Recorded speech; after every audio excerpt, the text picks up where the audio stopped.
Hello and welcome to Galata Plus. In this episode, we're going to take a look at Saani Kaayidham, directed by Arun Matheswaran. The film is on Amazon Prime and it stars Keerthy Suresh and Selvaraghavan. Now, when I saw Arun Matheswaran's first film, Rocky, I said a bunch of things. I said that the narrative was generic, but it signaled the arrival of a genuine cinematic voice. I said that the film's USP was the gorgeously designed and utterly unapologetic violence. I said that after a point, the violence becomes repetitive and the action scenes and violence seem to be taking place for the sake of having action scenes and violence. I said that the story and characters were generic and the premise was simply this: you killed someone from my family and now I'm going to take revenge. There's a brother-sister angle, there's a little girl angle, there are scenes with time and wristwatches, and the film is divided into chapters with quirky titles. Almost all of this could be said about the director's second outing, Saani Kaayidham, including the fact that Arun has a fantastic eye for composition. Yamini Yajnamurthy is the cinematographer. He likes to hold his shots for a long time without quick cuts, and he makes superb use of locations. He loves frames within frames, and I think he gives really precise instructions to his composers.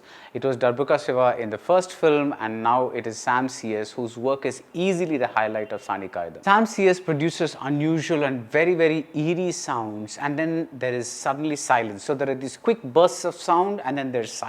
Only towards the end of the film do we hear fairly conventional instruments like the piano, the acoustic guitar, and all of this put together gives the film an emotional undercurrent that the writing does not quite have, that goes beyond the writing. Saani Kaayidham is the heroine-centric version of Rocky, and it has a caste angle. The story gets going when a mill worker from an oppressed caste dreams of entering politics. Of course, his employers put him in his place, and then things happen that set off a chain of revenge events. The main attraction of this film is the cast. Keerthy Suresh is stripped of makeup, and even though she does retain some of her mainstream mannerisms, this is a very effective performance, and Selvaraghavan is simply wonderful. The character he plays is almost like a child. He wears half pants and he feels comfortable around children more than with adults. But when hell breaks loose, he becomes a demon. The transition is remarkable. The issue I had with Saani Kaayidham though is the one that I had with Rocky as well. Arun seems to be a better director, far better director than a writer. His characters feel one-dimensional, there are no shades, and the arty flashbacks in black and white and the occasional line like Vasadiya Varanda Ponnu,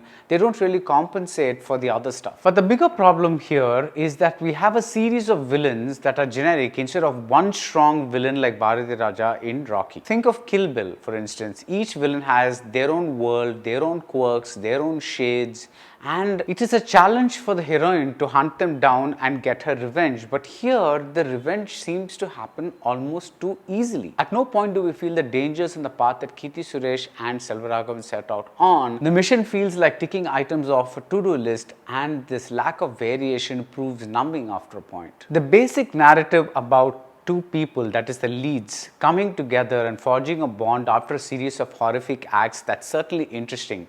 At first, they barely interact, and by the end they forge a bond, hence the more conventional sentimental music. Another very interesting thread is that of the oppressed caste as all-out avengers. The first time a family is destroyed, there is no retaliation, but when the same thing happens again, they say enough is enough. They say an eye for an eye. But all of this would have come through much better had the writing been stronger, both in terms of characters and in terms of the situations. The film is filled with touches. For example, when a man is being killed, we hear on the radio a part of the Mahabharata about Duryodhana being killed. One chapter title echoes Bharatiyar's Pala Vedikai Manidargal, but what's missing is the primal emotion of rage. We don't feel what the characters feel. They stay at a distance, and so does the film. So that's it about Saani Kaayidham. If you like this video, do subscribe to Galata Plus, and see you soon at the movies.